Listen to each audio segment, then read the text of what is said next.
लक्ष्मी का पति ताश खेल के पैसे कर्जे में लेकर घर से भाग जाता है। कर्जेदार घर पर आकर घर में रहे सामान पूरे उठा के ले जाते हैं। घर में एक सामान भी नहीं रहता, कम से कम उन्हें बैठने के लिए एक कुर्सी भी नहीं रहती। उससे सास बहू दोनों बहुत दुखी होते हैं। हमारा अच्छा परिवार था, लेकिन मेरा बेटा पैसे कर्जे में लेकर पूरा सत्यानाश कर दिया। 2 बच्चे पैदा होने के बाद भी वो नहीं सुधरा। अब क्या करना है कुछ समझ में नहीं आ रहा। हम भी क्या कर सकते हैं सासू माँ, दिन ही खराब है। ताश खेलने से रोड पर ही आना है। मैं उनसे वो आदत छोड़ने को बहुत बार बोली, पर वो नहीं छोड़े। और अभी देखिए हम रोड पर आ गए। घर में खाना पकाने के लिए कम से कम वो चूल्हा भी नहीं छोड़े सासू माँ। अभी बच्चे आके खाना मांगने से मैं क्या करूं, कुछ समझ में नहीं आ रहा। ऐसे बहू भी दुखी होती है। दोनों दुखी होते समय लक्ष्मी के बच्चे राजू और रम्या शाम को घर लौटते हैं। घर में उदास बैठे माँ और दादी को देखकर, क्या हुआ दादी, क्यों ऐसी हो? दादी उदास से ऐसे ही बैठी रहती है। तब रम्या माँ से, माँ क्या हुआ, क्यों उदास हो, बोलो ना माँ, ऐसे पूछती है। लक्ष्मी भी कुछ नहीं कहती। तब दोनों घर पूरा देख के उन्हें शक होता है। अरे हमारे घर में रही टीवी कहाँ है माँ? ओ कुर्सियाँ भी नहीं है। माँ क्या हुआ माँ, कहाँ गए? ऐसे पूछता है। लक्ष्मी बच्चों से, तेरे पापा की वजह से सब कुछ चला गया बेटा। हमारी स्थिति आगे से ऐसे नहीं रहेगा। आज से हमें ऐसे ही जीना है बेटा। तुम दोनों समझने की कोशिश करो, ठीक है? ठीक है माँ। तब सास बहू से, बच्चों को भूख लग रही होगी। कल रात को हम चावल ज्यादा पका के अच्छा काम किए, वो तुम तीनों खा लो, नहीं तो खराब हो जाएगा, ऐसे कहती है। तब लक्ष्मी तुरंत जाकर कल रात का चावल बच्चों को रख के सास के लिए एक प्लेट में रखती है। नहीं बहू तू खा ले। नहीं सासू माँ, मैं पानी पी के भी रह सकती हूँ, लेकिन आप बूढ़े हो गए, टाइम पर नहीं खाने से वीक हो जाओगे, आप खाइए ना, ऐसे जबरदस्ती सास को खिलाती है।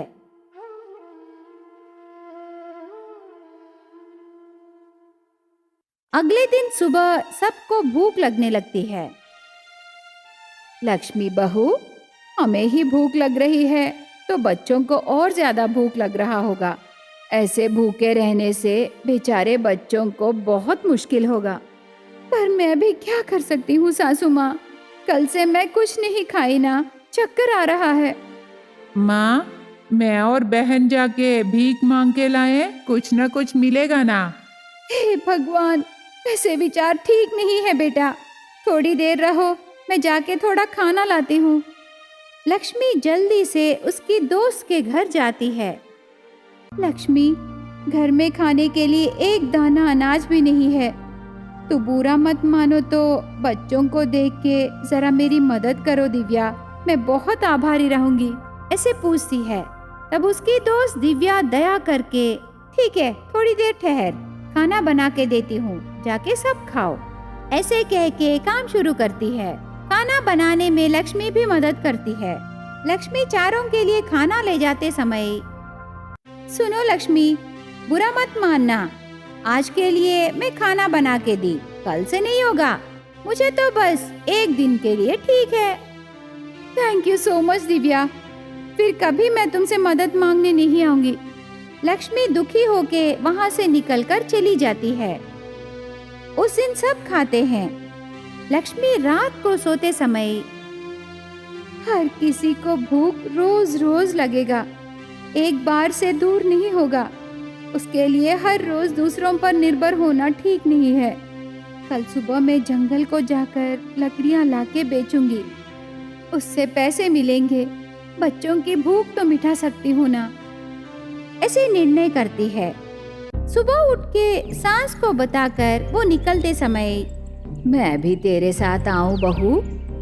नहीं सासू माँ, आप बच्चों के साथ रहिए, मैं जंगल से कुछ लकड़ियाँ और कुछ फल लेके आऊंगी सासू माँ। लक्ष्मी एक रस्सी, थैली और कुल्हाड़ी लेके जंगल जाने लगी। वहाँ उसे कई फल नजर आते हैं। पहले उन्हें तोड़ के, यहाँ तो बहुत अच्छे फल हैं, आज यही खा लेंगे। वो थैली भर फल तोड़ के लकड़ियाँ काट के जाती है। लक्ष्मी कुछ लकड़ियाँ काट के उन्हें बांधकर सर पर रख के हाथ से थैली पकड़ के घर वापस जाने लगी। रास्ते में एक साधु सामने आकर, बेटी, मैं चल नहीं सकता, बहुत भूख लगी है। तेरे हाथ में फल है ना, मुझे दोगी बेटी? वो साधु पूछता है। लक्ष्मी साधु को देखकर लकड़ियां नीचे रख के, ये लीजिए स्वामी, मैं जाके फिर से लाऊंगी। लक्ष्मी फलों की थैली देती है। साधु पूरे फल खाने लगा। तब लक्ष्मी ने, स्वामी आप जरा ये लकड़ियां देखोगे, मैं जाके कुछ फल तोड़ के लाऊंगी। लक्ष्मी वहाँ से चली जाती है। साधु फल खा के उसकी माया से लकड़ियों को जादुई चूल्हे में बदलकर वहाँ से चला जाता है। लक्ष्मी वापस आती है। साधु नहीं रहता, लकड़ियां भी नहीं रहते, लेकिन वहाँ एक अजीब आकार में चूल्हा नजर आता है। उसे देख के लक्ष्मी आश्चर्य हो जाती है। वो उस जादुई चूल्हे को हाथों में लेते ही उसमें से आवाज आने लगी, तेरे अच्छे दिल से मैं बहुत प्रसन्न हुआ। तेरी स्थिति मैं जानता हूँ। तू मेरी भूख मिटाई। आज से ये जादुई चूल्हा तेरे मन चाहे व्यंजनों से तुम्हारी भूख मिटाएगी। ऐसे आवाज आती है। तब लक्ष्मी आश्चर्य होकर उस माया चूल्हे को घर ले जाकर सबसे ये बात बताई। सास और बच्चे भी आश्चर्य होते हैं। क्या जादुई चूल्हा? क्या ये सब सच है बहू? अभी देखेंगे सासू माँ, सच पता चल जाएगा ना। ओ जादुई चूल्हा, मुझे खीर चाहिए, वो मांगती है। तब तुरंत जादुई चूल्हे में से खीर प्रकट होती है। वो सब देख के हैरान हो जाते हैं। बहू, लगता है भगवान साधु के रूप में आकर हमारी मदद किए हैं। हाँ सासू माँ, सब भगवान की दया है। वो सब बहुत खुश होते हैं। उस दिन से उनकी सारी परेशानियाँ दूर हो जाते हैं। थोड़े दिनों बाद जादुई चूल्हे की मदद से एक अच्छा होटल खोल के उसके जरिए आए पैसों से वापस घर के सभी सामान खरीदते हैं। इसके अलावा वो गरीबों की भूख भी मिटाने लगते हैं। रामापुर में शांति नाम की औरत रहती थी। शांति का बेटा पवन और बहू रानी है। रानी गरीब घर की लड़की होने पर भी शांति उसके घर की बहू बनाती है। रानी बहुत अच्छी लड़की है। रानी बड़ों का बहुत सम्मान करती है। सास को बहू का स्वभाव बहुत पसंद है। शांति का बेटा पवन छोटे मोटे काम करके उसका परिवार चलाने लगा। एक दिन पवन घर पर रह के बहुत उदास रहता है। क्या हुआ जी, इतना उदास क्यों हो? कुछ सोच रहे हो क्या? बात क्या है, मुझे भी बताइए ना। कैसे बोलूं, मैं वही सोच रहा हूँ रानी। तुम दोनों को मैं परेशान करना नहीं चाहता। तुम दोनों खुश रहो। जैसे आप सोचते हो, मैं भी वैसे ही सोचती हूँ ना जी। आप खुश रहने से ये परिवार भी खुश रहेगा। बात क्या है बताइए ना। मैं तो छोटे मोटे काम ही करता हूँ ना। एक दिन पैसे आते हैं तो दूसरे दिन नहीं आते।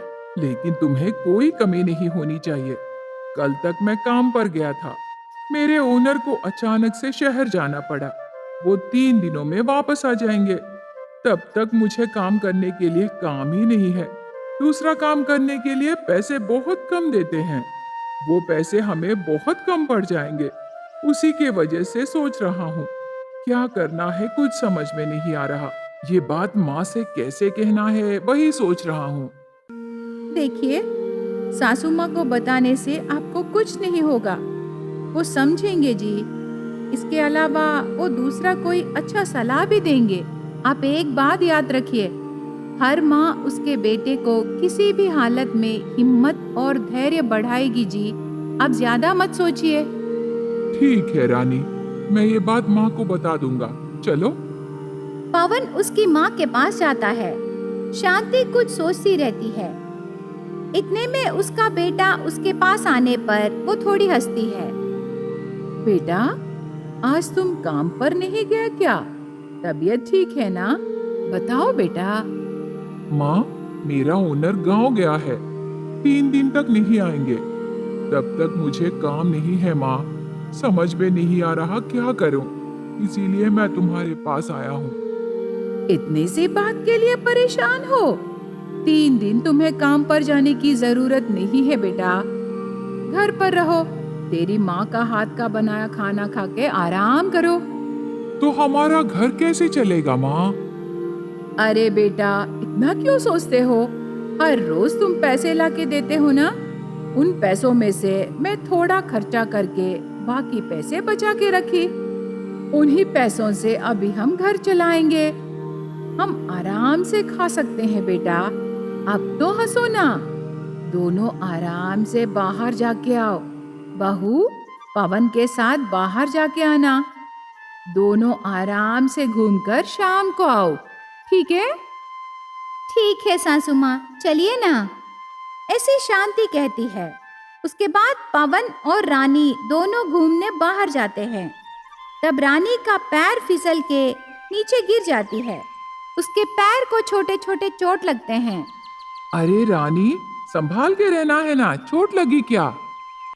हाँ, छोटा सा लगा जी, कोई बात नहीं। चलिए हम चलते हैं।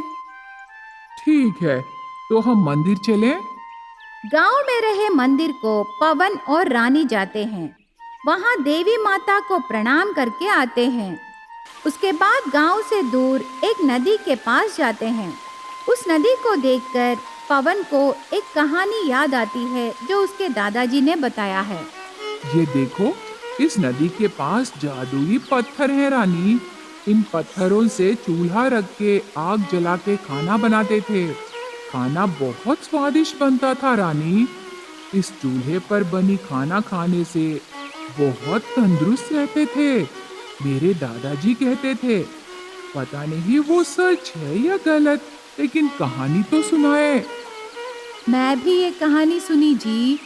मेरे गांव में भी इस नदी के बारे में बोले, पर इस नदी में कोई नहीं गए, क्योंकि इस नदी में जाने से सुना है बह जाते थे। बहुत सारे लोग मर गए जी। हमारे गांव में ये कहानी बहुत बार सुनी। ठीक है रानी, माँ खाना बना दी होगी। चलो हम घर चलते हैं। पेट भर खा के बहुत दिन हो गए ना। हर रोज काम करके थक के घर आना और खाना खा के सो जाना और फिर सुबह काम पर जाने की आदत हो गई है। इतने दिनों बाद मैं फ्री हुआ ना, अब चलें? ठीक है जी। पवन और रानी घर जाते हैं। रानी वहां से आते समय एक पत्थर लग के फिर से गिर जाती है। अरे रे, फिर से गिर गई। आज बार बार गिरने लगी। इस बार चोट लगी क्या? नहीं जी, चोट नहीं लगा। चलिए ना। रानी उसके पति के साथ घर आती है। घर आने के बाद सुबह लगी चोट देखती है, लेकिन वहाँ चोट नहीं रहता। रानी को बहुत आश्चर्य लगता है। दोबारा उसके चोट को देखने लगी। चोट का नामो निशान ही नहीं रहता। वहाँ थोड़ा सा भी दर्द नहीं रहता। रानी सोच में पड़ जाती है। इतने में किचन में से सास बुलाती है। खाना बन गया है, जल्दी आ जाओ। रानी बहू, रानी, पवन को जल्दी बुला। ठीक है सासू माँ। रानी उसके पति को लेकर खाना खाने जाती है। तीनों मिलके खाना खाते हैं। पवन खुशी से खाना खाने लगा। वो आराम से पेट भर खाना खाता है। पवन बेटा, पेट भर खाओ। और कुछ चाहिए क्या? मैं लाती हूँ। बस माँ, पेट भर गया। अब जाके आराम करूँगा। पवन आराम करने जाता है। पवन को देखकर शांति और रानी बहुत खुश होते हैं। इस तरह वो परिवार 3 दिनों तक आराम से खाना खाने लगा। 3 दिन बाद उनके पास पैसे पूरे खत्म हो जाते हैं। खाने को भी कुछ नहीं रहता। शांति उसके बेटे और बहू के सामने दुखी होने लगी। ये कैसे आपातकालीन स्थिति है बेटा? हमारे पास खाने को भी कुछ नहीं है। तुम्हारे पिताजी रहते तो ये दिन न देखने पड़ते। सासू माँ, संभालिए, चिंता मत कीजिए सासू माँ। माँ चुप हो जा। और क्या करूं बेटा, आज हम तीनों को भूखे रहना पड़ेगा। कम से कम घर में चावल भी नहीं है बेटा। मैं क्या करूं माँ, मुझे काम नहीं मिल रहा। मेरा ओनर अभी तक गांव से वापस नहीं आया। कल तक तू मुझे हिम्मत दिलाई और आज ऐसे क्यों हो गई? पवन और शांति दुखी होने लगे। इतने में रानी को एक आइडिया आता है। मंदिर को जाते समय पत्थर लग के चोट लगने की बात याद आती है। तब रानी ने, सासू माँ और आप भी थोड़ी देर साइलेंस रहिए, मैं अब भी आती हूँ। कहाँ जा रही है रानी? अरे मैं मंदिर तक जाके आती हूँ, आप जरा इधर ही रहिए, मैं अब भी आती हूँ। रानी उसका पति और सास से कह के घर से बाहर जाती है। नदी के पास जाती है। नदी के पास एक पत्थर चमक रही थी। उस पत्थर के साथ रानी और 2 पत्थर लेके आती है। रानी 3 पत्थर घर लाती है। सास शांति और पति पवन के सामने रानी उन 3 पत्थरों से चूल्हा बनाती है। चूल्हे में आग जलाती है, उसके ऊपर मटका रखती है। बस उस चूल्हे में से तरह तरह के खाने के आइटम्स आने लगे। उन तीनों के मनपसंद खाने के आइटम्स आते हैं। शांति और पवन आश्चर्य हो जाते हैं। अरे लगता है ये जादुई चूल्हा है। कहाँ से लाई बहू, ये कहाँ मिला? सासू माँ, ये सभी नदी के पास मिले। परसों हम दोनों वहाँ गए थे, तब मुझे वहाँ चोट लगा। आते समय भी मुझे और एक चोट लगा सासू माँ। लेकिन बात ये है कि पत्थर से लगी चोट गायब हो गई सासू माँ। मेरे दादाजी जो कहानी सुनाए, क्या वो सच है? तो अब भी पता चला कि ये पत्थर जादुई पत्थर हैं। तब तो इस जादुई चूल्हे से हमारी सारी परेशानियां दूर हो जाएंगे ना? क्यों बेटा, बहुत खुशी हुई बहू। हाँ माँ, वो सब बाद में। अभी हम ये सब पेट भर खाएंगे। चलो ना, जल्दी चलो। ऐसे पवन कहते ही शांति और रानी खुशी से हंसते हैं। तीनों मिलके खाते हैं। तब से वो परिवार उस जादुई चूल्हे के दिए आइटम्स खाकर खुशी से जीने लगे।